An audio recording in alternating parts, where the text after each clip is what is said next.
À la une de cette édition, la tenue de 2 conférences à la Cour suprême dans le cadre de la Semaine de la Justice. Au centre des discussions, la célérité dans le traitement des dossiers, le sort des scellés et les juridictions administratives. On en saura davantage tout à l'heure.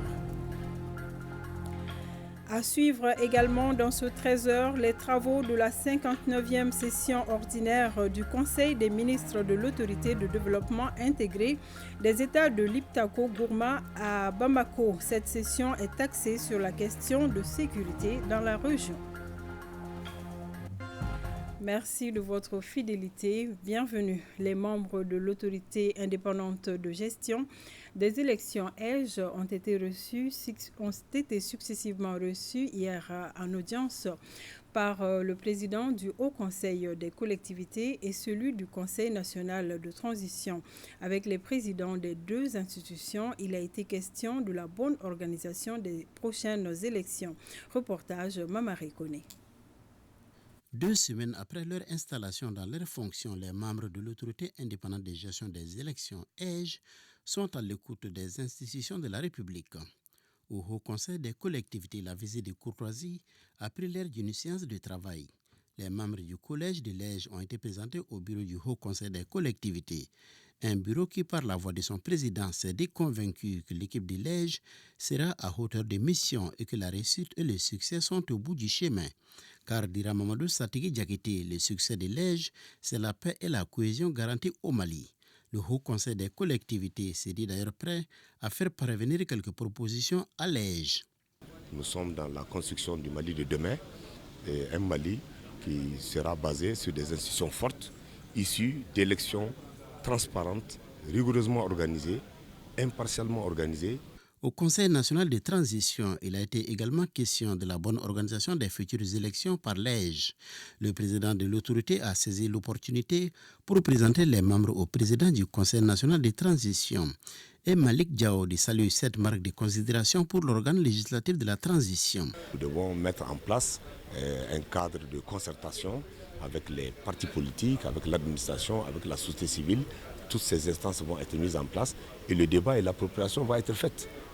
C'est une opportunité pour l'ensemble des composants de la nation, politique, société civile, citoyens que nous sommes, de communier ensemble. Et ce dont je voudrais vous rassurer, et qui est une constance au niveau des membres du collège de l'EGE et de ma modeste personne en tant que président, c'est notre détermination à conduire le processus électoral avec rigueur, avec responsabilité et avec beaucoup de sérieux pour que le Mali montre l'exemple d'un pays qui peut effectivement apporter une contribution de qualité à la consolidation de la paix et de la démocratie en Afrique.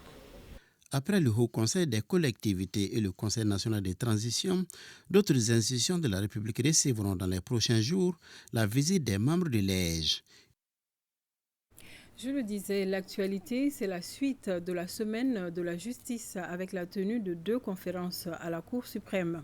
La célérité dans le traitement des dossiers, le sort des scellés et les juridictions administratives sont entre autres sujets abordés. On en sait plus avec Adam Adjimde.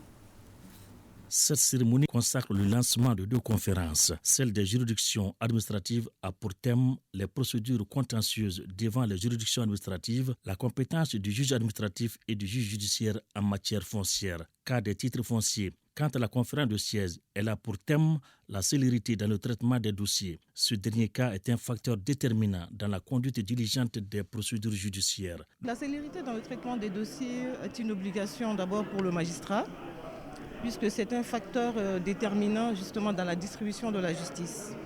Tout le monde sait qu'une fois qu'une décision de justice est rendue, le magistrat a le devoir de mettre à disposition le jugement dans un délai raisonnable qui permette au justiciable d'exercer ses droits, notamment lorsque le justiciable en question n'a pas eu gain de cause en première instance, la mise à disposition de ce jugement qui permet au justiciable d'exercer ses voies de recours, notamment au niveau de la cour d'appel.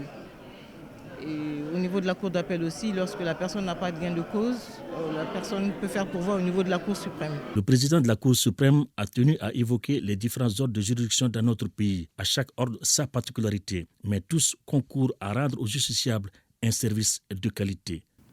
Au Mali, mis à part l'ordre constitutionnel représenté par la Cour constitutionnelle, avec ses spécificités politiques, la justice est rendue par 3 ordres de juridiction distincts.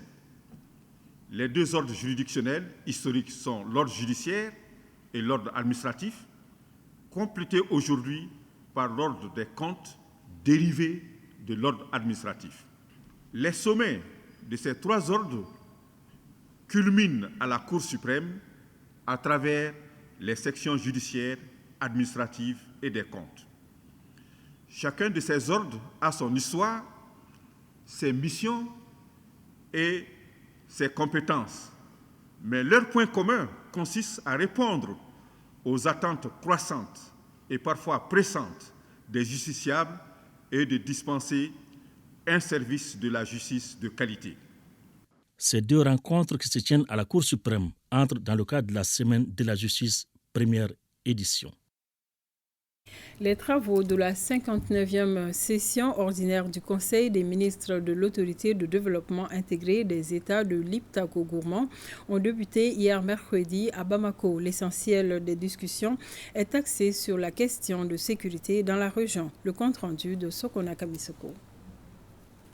Au plan national, malgré les crises multiformes et multidimensionnelles, l'administration des douanes a continué d'améliorer ses performances tout en renforçant son ancrage. En effet, les douanes maliennes ont renforcé le dialogue intergénérationnel en assurant aux jeunes générations une formation continue, une forte participation aux différents forats, séances de coaching, stages de formation et en mettant à disposition un site web, une revue des douanes, différents rapports et documents de services, sans oublier les mentorats, les tutorats et la participation à différentes activités de la communauté douanière internationale. Par ailleurs, les réformes engagées par l'administration des douanes, l'adoption du nouveau code des douanes, le décret portant médaille d'honneur des douanes, la bonne collaboration avec les partenaires, l'importante contribution à la protection des personnes et de leurs biens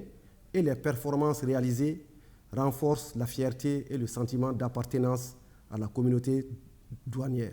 Je saisis cette occasion pour adresser à toute la communauté douanière nationale mes vives félicitations et les encouragements des plus hautes autorités de la transition pour les efforts et les sacrifices consentis.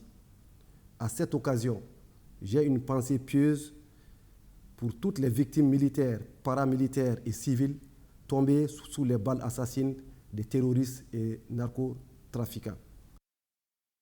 Toutes nos excuses au problème d'aiguillage. Là, c'était le ministre de l'Économie et des Finances qui s'exprimait à l'occasion de la Journée mondiale des douanes. Voyons à présent si nous avons les travaux de la 59e session ordinaire du Conseil des ministres de l'Autorité de développement intégré des États de l'Iptako-Gourma qui ont débuté hier ici à Bamako avec Sokona Kamisoko.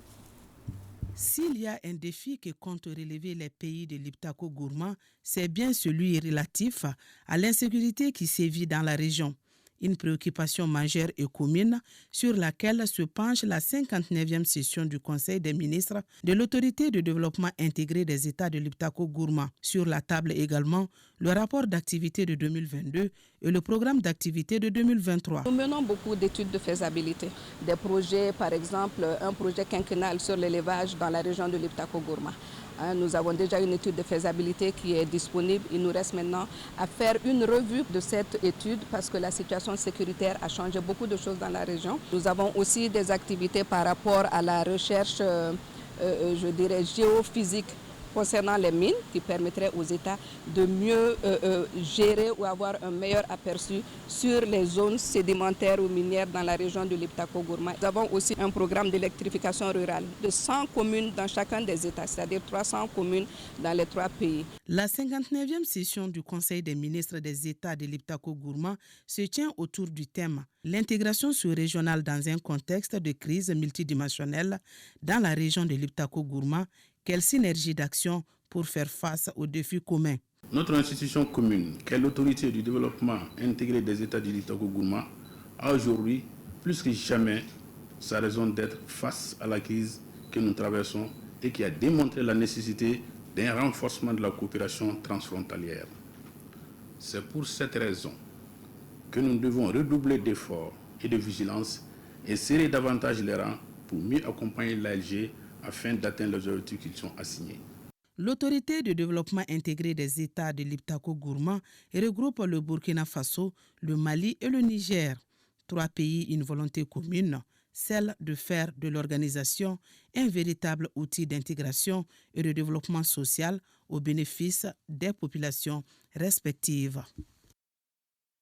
En 4e région, à présent, l'Union des journalistes reporters du Mali vient de mettre en place le bureau de la coordination de l'UGRM Ségou. On prépare à la cérémonie de lancement de ce nouveau bureau des autorités et des hommes de médias de la région. Amidou Diallo. L'information joue un rôle important pour le développement d'un pays. C'est dans cette optique que l'IGRM, Union des journalistes reporters du Mali, implante son bureau dans la région de Ségou. C'est là en vue de promouvoir le métier du journalisme. L'IGRM, depuis sa création, s'est voulu une association inclusive au service des journalistes reporters du Mali.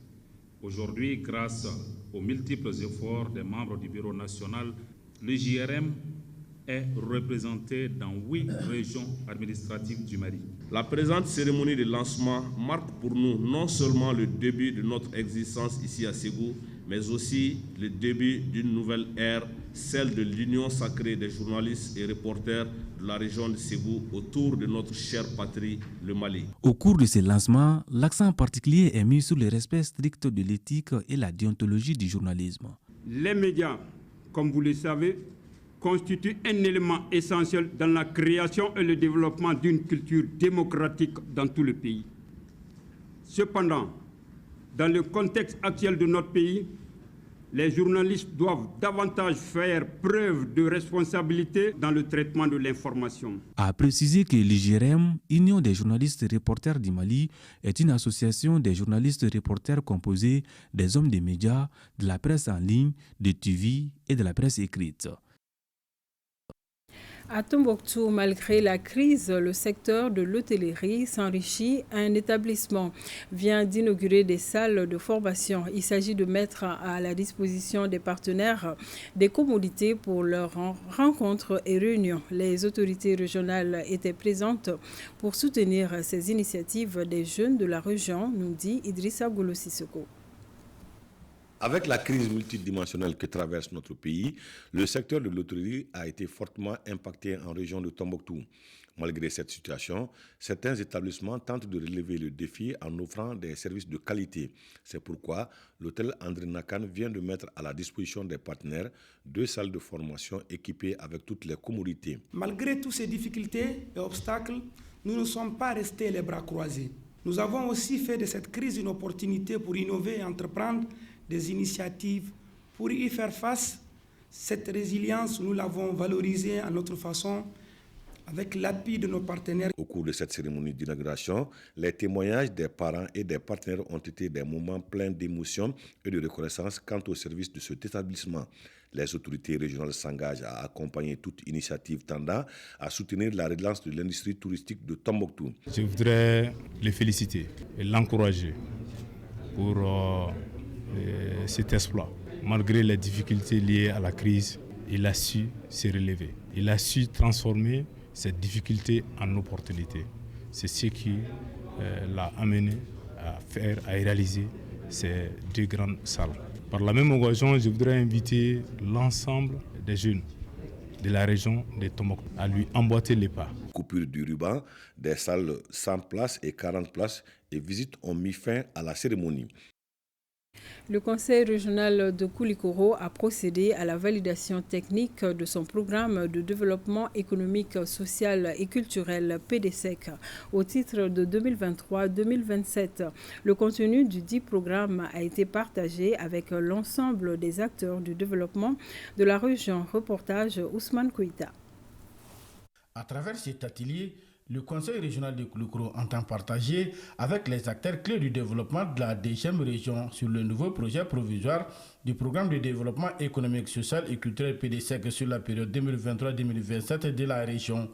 L'initiative vise à garantir l'inclusivité et la participation pleine des acteurs impliqués dans l'élaboration du plan quinquennal provisoire du PDSEC du Conseil régional de Koulikoro. Pour atteindre l'objectif de développement, il faut une planification. Et c'est un document de planification qui nous permet vraiment, si en tout cas c'est bien exécuté comme indiqué, non seulement d'avoir des partenaires financiers avec nous si réellement notre PDSEC les intéresse, puisque c'est une manière de vendre l'image de la région auprès des bailleurs et qui sont vraiment intéressés par le développement de notre région. 2 jours durant, les acteurs du développement de la région de Koulikoro échangeront et discuteront sur le nouveau PDSEC provisoire du Conseil régional. Ils procéderont en outre à la validation technique du programme pour la période 2023-2027. C'est un document de référence qui tient en compte tous les aspects. Parce que, vous le savez, les services techniques se sont réunis pendant pratiquement une semaine pour travailler techniquement sur ce document. Ces travaux devront permettre aux acteurs impliqués dans l'élaboration du programme de développement économique, social et culturel du Conseil régional de Koulikoro de valider le nouveau PDSEC provisoire pour la période 2023-2027. Dans la région de Bandiagara, 5 communes viennent d'être certifiées en assainissement total piloté par la communauté. Cette approche vise la promotion des bonnes pratiques d'hygiène et d'assainissement en milieu communautaire et mise en œuvre par la Direction régionale de l'assainissement, du contrôle des pollutions et des nuisances de Mopti Daouda Diakité.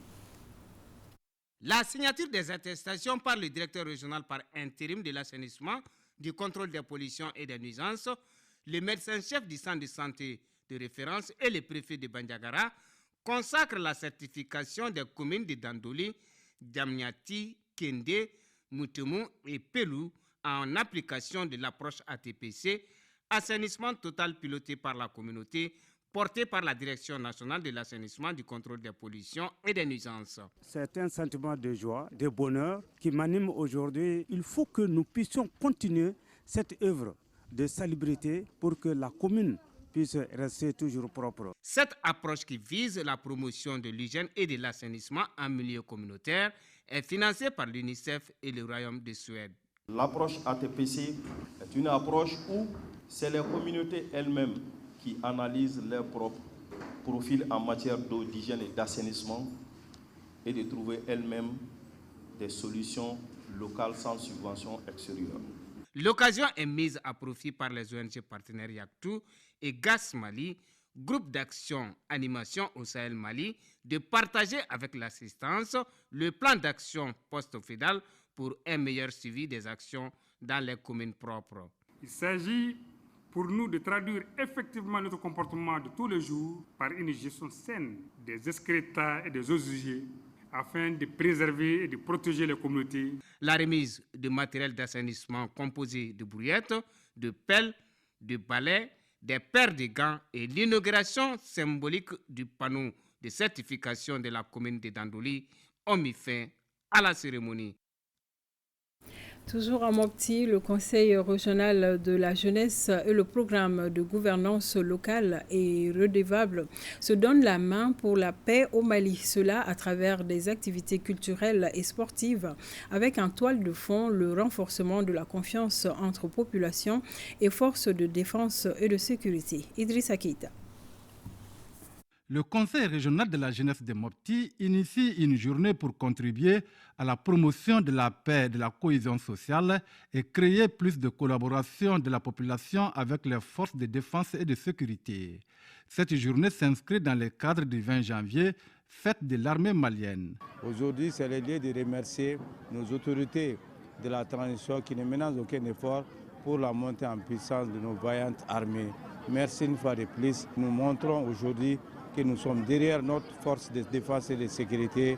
L'organisation d'activités de cohésion sociale visant le renforcement de la connaissance des missions des FDS par les jeunes en vue de leur apporter tous les soutiens nécessaires à la sécurisation des personnes et de leurs biens. Entretien sur le rôle et la mission des forces de défense et de sécurité, jeux concours, cross-country, tout y est pour le renforcement de la paix et de vivre ensemble à Mopti et partout au Mali. Les défis majeurs auxquels les autorités sont confrontées est de rester unis autour de nos armées et des forces de sécurité et de défense pour la sauvegarde des biens et des vies. Cette journée bénéficie du soutien financier du programme de gouvernance locale redevable PGRED+. Sur un autre plan, pour créer des emplois pour les jeunes au Mali et assainir l'environnement, le mouvement Ambico, en partenariat avec DG Barou Plastique, organise une formation. C'est à l'intention de 150 jeunes sur le tri sélectif des déchets plastiques. Maïmouna Doumbia nous en dit plus. Il s'agit de former les jeunes venus des Cailles, Nioron et de Bamako sur la transformation des plastiques en granulés en vue de fabriquer des chaises, des tables et plusieurs autres articles divers en plastique. Ces produits seront vendus à la population à moindre coût. La formation se fera en 2 étapes, explique le gérant de DG Barou Plastique, DGB. La formation va commencer par des cours théoriques au sein du centre DGB, Sisa Sirakoro. Par la suite, on va diviser le groupe en trois parties. Une partie sera au niveau du centre pour le broyage, lavage et granulat des déchets plastiques. Et les 2 autres seront au niveau du grand marché de Bamako pour la collecte et le tri depuis la source.